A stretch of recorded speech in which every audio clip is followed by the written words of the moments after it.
டிபார்ட்மெண்ட்டை வச்சு இப்போ ஃபஸ்ட்டு பேசுனாங்க நம்ம கையில். நீங்கள் வந்து அவங்க டைம் கேளுங்க, அவங்க கிட்ட ஒரு நல்ல முறையில் அணுகுமுறை பண்ணுங்க. அவங்க கிட்ட டைம் கேட்டு அவங்களுக்கு விஷயம் தெரியாது, என்ன ஏது நம்ம இவ்வளோ நாளாக எப்படி அவங்களுக்கு லெட்டர் கொடுத்துருக்குறோம், என்ன ஏதுங்கிறதெல்லாம் அவங்களுக்கு தெரியாது. இவங்க அவங்கக்கிட்ட வந்து இன்றைக்கி தான் நம்ம வந்து திடீர்னு பண்ணுறோன்ற மாதிரி அப்ரோச் பண்ணி வச்சுக்கிறாங்க போலீஸ் டிபார்ட்மெண்ட்டுக்கிட்ட. அதனால் போலீஸ் டிபார்ட்மெண்ட்டுக்கிட்ட நம்ம தீவிரமாக விலைக்கு சொல்லிக்கிது நம்ம என்னென்ன பண்ணிக்கிறோம், எப்போத்திலேருந்து சார்ட்டர் ஆஃப் டிமாண்ட் கொடுத்துக்கிறோம், எத்தனை லெட்டர் கொடுத்துக்கிறோம், யாருக்கு லெட்டர் கொடுத்துக்கிறோம், எம்பி செஷனில் பேசுனது, ஆல்ரெடி எம்எல்ஏ கொடுத்தது, எம்எல்ஏ கிட்டேருந்து சிஎம் கிட்டேருந்து லெட்டர் போனது, A to Z எல்லாத்தையும் சொல்லியிருக்குது. இப்போ சொன்ன உடனே அவங்க என்ன சொல்கிறீங்க, நீங்கள் என்ன பண்ணுறீங்க, நாங்கள் ஒரே வார்த்தை தான் சொன்னோம், எம்எல்ஏ நாளைக்கு வராங்களாம், நீங்கள் பேசுங்க, எம்எல்ஏ கிட்ட பேசுங்க. நாங்கள் சரி எம்எல்ஏ வந்து 100 கிலோமீட்டரில் தான் இருக்கிறாங்க, எப்போ வேணாலும் வந்து பார்க்கலாம், அவங்க ஒரு 3 ஹவரில் கூட வந்து எங்களை பார்க்கலாம், ஒன்றும் பிரச்சனை இல்லை, இன்னும் ஒரு 2 ஹவரில் கூட வந்து பார்க்கலாம். அவங்க வந்து ஃபஸ்ட்டு பார்க்கட்டும், நாங்கள் அது வரைக்கும் உள்ளவே இருப்போம். மேனேஜ்மெண்ட்டை நாங்கள் நம்புறதுக்கு தயாராக இல்லை.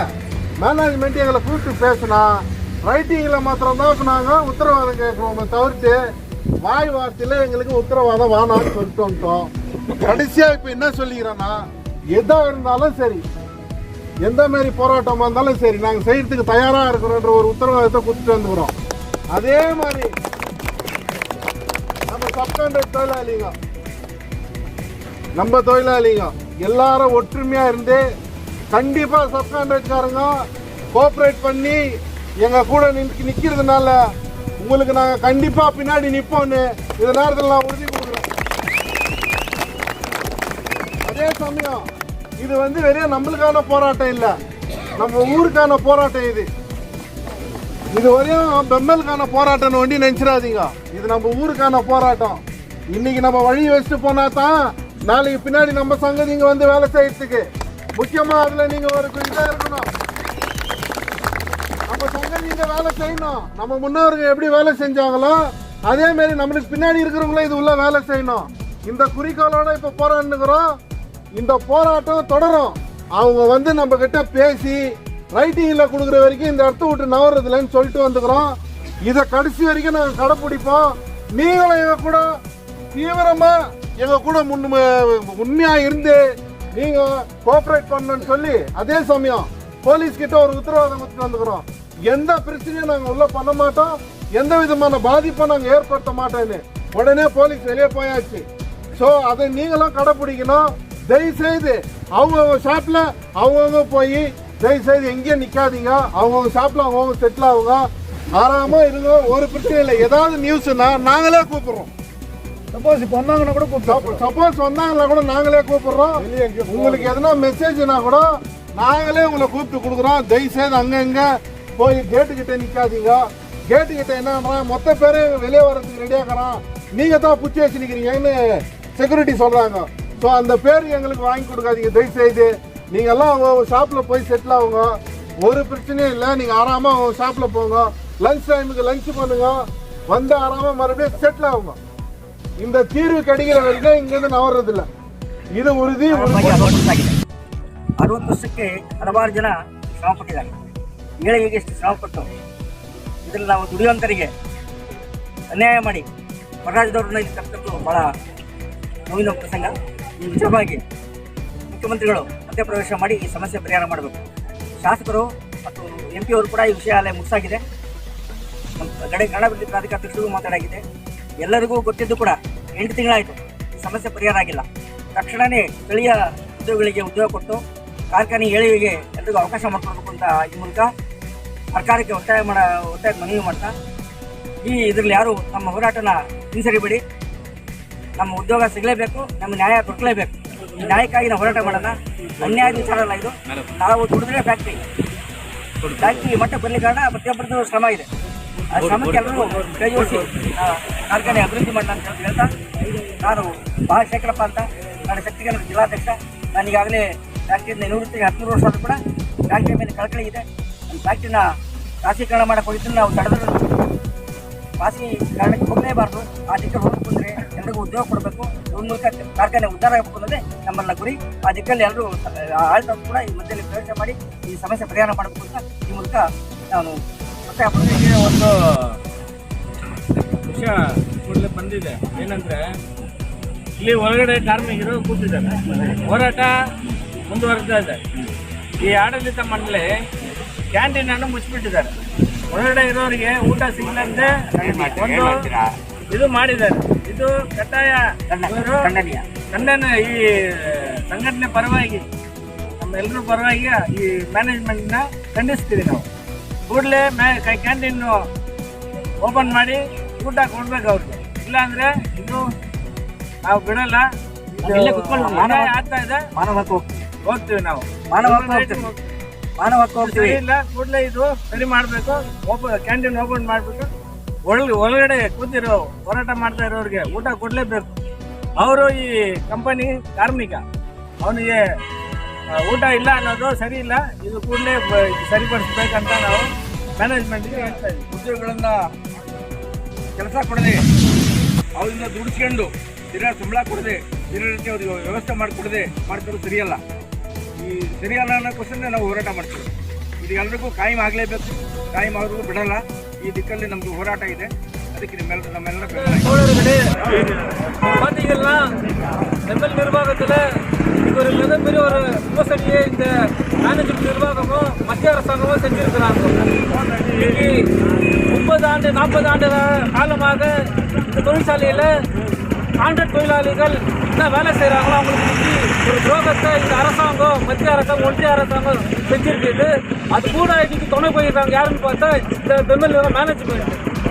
இன்னைக்கு ஸ்கில்டு ஒர்க்கர்ஸ் இருக்கிறவங்க எல்லாம் அப்ரண்டிஸ் பண்ணியிருக்காங்க, ஐடிஐ பண்ணி எல்லாம் வெல் ட்ரெயின்டு இருக்கக்கூடிய, டெக்னிக்கலாக இருக்கக்கூடிய, ரொம்ப திறமையான இருக்கக்கூடிய இங்கே இருக்கிற வேலை செய்கிறவங்க இன்னைக்கு துரோகம் செஞ்சுருக்காங்க. என்னன்னு கேட்டிங்கன்னா இன்னைக்கு காத்தால ஒரு அதிர்ச்சியான செய்தி இங்கே வந்திருக்குது. ஒரு 150 வட மாநிலத்திலிருந்து வந்திருக்கக்கூடிய அன்ஸ்கில்டு ஒரு 150 மேலே இருக்கக்கூடிய இன்னைக்கு நிரந்தரமா தொழிலாளிகளை இன்னைக்கு இட்டு வந்திருக்கிறாங்க. இந்த இந்திய ஜனநாயக வாலிபர் சங்கம் வன்மையாக கண்டிக்கிறோம். ஏன்னா இன்னைக்கு இந்த மண்ணின் மைந்தார்கள் இந்த ஊருக்கு எல்லாத்தையும் கொடுத்துருக்குறோம். இந்த ஊர்ல இருந்து உழைப்பு கொடுத்துருக்குறோம் இந்த பெமலுக்காக. ஆனா இன்னைக்கு என்ன பண்ணிக்கிறாங்க மேனேஜ்மெண்ட்டும், இன்னைக்கு இந்த அரசாங்கமும் வேற ஏதோ ஒரு ஊர்ல இருந்து வந்து இந்த ஊர்ல இருக்கிற மக்களுக்கும், இந்த ஊர்ல இருக்கக்கூடிய தொழிலாளிகளுக்கும் எல்லாருக்கும் துரோகம் செஞ்சிருக்கிறாங்க. இத வந்து இந்திய ஜனநாயக வாலிபர் சங்கம் வன்மையாக இந்திய ஜனநாயக வாலிபர் சங்கத்தினுடைய அகில இந்திய தலைவர் தோழர் ஏ ரஜீவ் இன்னைக்கு பாராளுமன்ற உறுப்பினராக இருக்கக்கூடியாரு. உடனடியாக இன்னைக்கு நாங்க பேசியிருக்கிறோம். நாங்க அவர்கிட்ட அதில் ஃபோன் பண்ணி பேசியிருக்கிறோம். அவர்கிட்ட இமிடியேட்டா அவர் வந்து செஷன்ல இதை பத்தி பேசணும்னு சொல்லிட்டு அவருக்கு டீட்டெயில்ஸ் எல்லாம் அமைச்சிருக்கிறோம். நாங்க கண்டிப்பாக இந்திய ஜனநாயக வாலிபர் சங்கம் இதுக்கு நாங்க கூட இருந்து செய்வோம். இன்னைக்கு இன்னொரு துரோகம் என்ன ஆயிக்குதுன்னா இன்னைக்கு தங்கவயல்ல தேர்ந்தெடுக்கப்பட்ட பிரதிநிதிகள் இங்க காணும். இன்னைக்கு ஓட்டுக்கு வண்டி வராங்க, இன்னைக்கு எல்லாத்துக்கும் இன்னைக்கு வராங்க. இன்னைக்கு உங்க உழைப்ப வண்டி நீங்க வாங்கிக்கின்னு இந்த தொழிலாளிகளை இன்னைக்கு நடுத்தரல இன்னைக்கு யாரும் உள்ள போறக்குள்ள நிலைமையில இருக்குது. இன்னொன்னு பாத்தீங்கன்னா இன்னைக்கு உள்ள யாருக்கும் சாப்பாடு தர ஒரு நிலைமை இல்லை, எல்லாம் பட்டினியா இருக்கிறாங்க. பாதி பேர் பேஷண்டா இருக்கக்கூடிய நிலைமையில இன்னைக்கு சாப்பாடு கூட இல்லாத நிலைமையில இருக்கு. இந்த மேனேஜ்மெண்ட்டை வன்மையா கண்டிக்கணும். வருங்காலத்துல நம்ம இமீடியட்டா என்ன பண்ணணும், எல்லா தாய்மார்களும் இந்த ஊரை திரட்டி வந்து ஒரு மிகப்பெரிய போராட்டம் பண்ணி இங்க இருக்கிற இந்த தொழிலாளிகளுடைய சக்தினான்னு நம்ம காட்டணும். இதுக்கு எல்லாம் கூட இருந்து இன்னைக்கு தேர்ந்தெடுக்கப்பட்ட பிரதிநிதிகள் இமீடியட்டா வந்து பேசணும். சட்டமன்ற உறுப்பினர்கள்ட்டோ, பாராளுமன்ற உறுப்பினர்கள்ட்டோ, மற்ற எல்லாரும் வந்து அவங்களோட முடிஞ்ச என்னென்ன இது இருக்கிறதோ உடனடியாக மத்திய அரசாங்கத்தையோ மாநில அரசாங்கத்தையோ பேசி இந்த தொழிலாளிகள் பண்ணியிருக்க ஒரு மிகப்பெரிய துரோகத்தை இமீடியட்டாக இருக்கிற தேர்ந்தெடுக்கக்கூடிய பிரதிநிதிகள் இது பண்ணணும். இதுக்கெல்லாம் நம்மள ஒன்று சொல்லிட்டு இந்திய ஜனநாயக வாலிபர் சங்கம் இது கூட எப்பவுமே இருக்குவோம். எங்களுடைய எம்பி, எங்களுடைய அகில இந்திய தலைவர் இமீடியட்டா அவரு பேச போகிறாரு. மத்திய மந்திரிகளோட பேச தயாராக இருக்கிறாரு. நாங்கெல்லாம் உங்க கூட இருக்கிறோம். இளைஞர்கள் திரட்டின்னு வந்து மிகப்பெரிய போராட்டத்தை இந்த பெம்எல் நிர்வாகத்துக்கு முடியாது பண்ணுவோம்னு சொல்லிட்டு நன்றி கூறுகிறேன்.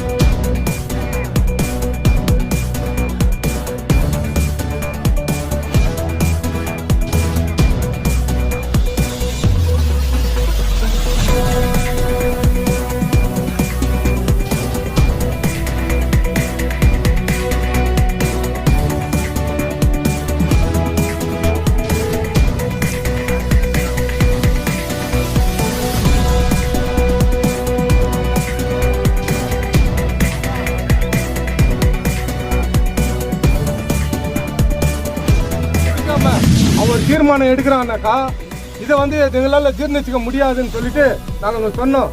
ரெண்டாவதா தொடர்ந்து வந்து இந்த சேட்டர் ஆஃப் டிமாண்ட் இன்னைக்கு எவ்வளோ விலைவாசியை நிர்மலா சீதாராமன் ஏற்றினே போயின்னு இருக்கோம். ஆனால் இங்கே சம்பளம் உயர்வு ஆகாது. அப்போ நம்மளாம் என்ன பண்ணுறது? யாருக்கு எத்தனை பேர் வீட்டு வாடகை, குழந்தை ஸ்கூலு, எத்தனை பேருக்கு ஃபீஸு, சாப்பாடு, எப்படி வாழ்வான் மனுஷன்? நீ கொடுக்குற சம்பளம் போதுமா? வேலை வண்டி அதிகமாக வாங்குற 5000 கோடி டார்கெட் யார் டார்கெட் அச்சீவ் பண்ணுறது? 8300 கோடி யார் டார்கெட் அச்சீவ் பண்ணுறது? உனக்கு நான் டார்கெட் அச்சீவ் பண்ணி கொடுத்துருப்பேன், நீ டார்கெட்டையும் அச்சீவ் பண்ணிடுவேன், என்கிட்ட வேலையும் வாங்கிடுவேன், வெளிநாட்டுக்கும் வந்து வண்டியை அனுப்பிச்சிடுவேன். எல்லாத்தையும் நீ செஞ்சுட்டு கடைசியில் வந்து நீ நல்லா ஜாலியாக டான்ஸ் ஆனிருப்ப கிஃப்ட்டுங்க கொடுத்துட்டு நாங்கெல்லாம் உக்காந்து ஜோக்கர் மாதிரி பேன்னு பார்த்துன்னுக்கணும். இதுதான் எங்களுடைய நிலைமையா? கோலார் தங்க வயலில் இருக்கிற ஜனங்க நீங்கெல்லாம் தெரிஞ்சுங்க தெரியாதுங்க. 81 கனடா கலட்டா நடந்துச்சு. எல்லாம் ஒட்டுமொத்த இந்தியாவை திரும்பி பார்க்க வச்ச ஊர் இது. நம்ம ரத்தத்துல அந்த போராட்டம் உணர்வு கலந்துக்குது. அதெல்லாம் தூண்ணா தான் தெரியும் நம்ம தாத்தா யாரு, அப்பா யாரு, மைன்ஸுக்காக எவ்வளவு போராடினாங்கன்ட்டு. அப்பதான் தெரியும். தண்டவாளத்தை அடிச்சு மடக்கி கேஜிஎஃப்க்கு வந்து ரிசர்வ் போலீஸை கொண்டு வந்த சரித்திரம் இது நம்ம கேஜிஎஃப்க்கு. அந்த மாதிரி போராடினாங்க. எங்க ஏன் அமைதியாகிறனாக்கா, நீ ஒரு அமைதியான முறையில் எங்களுக்கு ஒரு செட்டில்மெண்ட் பண்ணுவேன்ட்டு தொடர்ந்து சார்ட்டர் ஆஃப் டிமாண்ட் கொடுத்தோம், பதில் இல்லை. ஹைகோர்ட் தீர்ப்புக்கும் பதில் இல்லை. இன்னும் கேட்டாலும் தெரியாது. நீ இந்த மாதிரி சொல்லுகிற, அதனாலதான் நாங்கள் இந்த மாதிரி உள்ளிருப்பு போராட்டம் பண்றோம். இது நியாயமா இல்லையான்னு அவங்க கிட்ட எக்ஸ்பிளைன் பண்ணோம். இது நியாயம் போலீஸ் டிபார்ட்மெண்ட் வெளியே போயிடுச்சு. ஒன்று. ரெண்டாவது வந்து நாளைக்கு வந்து ரூபா மேடம் இங்கே வராங்க, அவங்க கிட்ட உங்களுடைய கஷ்டத்தெல்லாம் சொல்லுங்க, சொல்லி நீங்கள் வந்து இது பண்ணுங்க அப்படின்னு. சரி, நாளைக்கு ரூபா மேடம் வரட்டும், அது வரைக்கும் நாங்கள் உள்ள வைக்கிறோன்னு நாங்கள் வந்து அவங்களுக்கு பதில் சொன்னோம். இது யூனியனாக எடுத்த முடிவு. இந்த முடிவுக்கு நீங்க எல்லாம் ஒத்துழைப்பு கொடுக்குறீங்களா? கண்டிப்பா. அவங்க யாருன்னா வரட்டும், அவங்க எல்லாம் வரட்டும், யாருன்னா வரட்டும், எங்களுக்கு ஒரு தீர்மானம் வரட்டும். நீ சார்ட்டர் ஆஃப் டிமாண்ட கூப்பிடு. ரெண்டாவதா வந்து இன்னைக்கு வெளியே கூப்பிட்டுக்கிற பாரு ஆளு, வெளியே வந்துக்கிறான் பாரு ஆளு, அதுக்கான ஆள் உள்ள வைக்கிறான் கோர்ட்டு தீர்ப்பு சொல்லிக்குது இல்ல, அதுக்கு ஒரு பதில் சொல்லு. ரெண்டாவது வந்து நீ வந்து எங்களுக்கு ஒரு அஷூரன்ஸ் கொடுத்துட்டு போ. இதுக்கு முன்னால சொல்றது வாயில சொல்றது, நாளைக்கு கூப்பிடுறேன், இன்னொரு நாளைக்கு கூப்பிடுறேன், இவ்வளவு நாள் ஏமாத்திருந்தாலும் போதும், இனிமேல்ட்டெல்லாம் ஏமாத்த முடியாது. அண்ணன் சொன்ன மாதிரி சப்கான்ட்ராக்ட் தொழிலாளிகளுக்கும் இங்க இருக்கிற உள்ளவர்களுக்கும் எல்லாருக்கும் ஜவாப்தாரி. நாளைக்கு எது ஆனாலும் நிக்கிறோன்ற உறுதிமொழி எடுத்துன்னு தான் நாங்க நின்னுக்கிறோம். நாளைக்கு எம்ஓஎஸ் பண்றதாகட்டும் எது இருந்தாலும் இன்னும் நாங்க எல்லாம் ஒற்றுமையா போராடுறோம். உங்களுடைய கோஆபரேஷன் எங்களுக்கு நீங்க கொடுக்குறீங்களா? நாங்க ஸ்டாண்ட் எடுத்துக்கோம். பதில் வர வரைக்கும் யாரும் போறதில்ல. பதில் வரட்டும், வந்து சொல்லிட்டோம், அஷூரன்ஸ் கொடுக்கட்டும், அதுக்கப்புறம் நாங்க தீர்மானம் பண்றோம். இது ஒருத்தனால முடிவு இல்லை, ஒட்டுமொத்த தொழிலாளர்களுடைய முடிவு. நாங்க உறுதியா உள்ள பேசிட்டு வந்துக்கிறோம். இதுல கண்டிப்பா வந்து எல்லாரும் ஒற்றுமையா வந்து சாதிக்கலாம்னு சொல்லிட்டு இந்த வாய்ப்புக்கு நன்றி கூறி விடைபெறுகிறேன். நன்றி, வணக்கம்.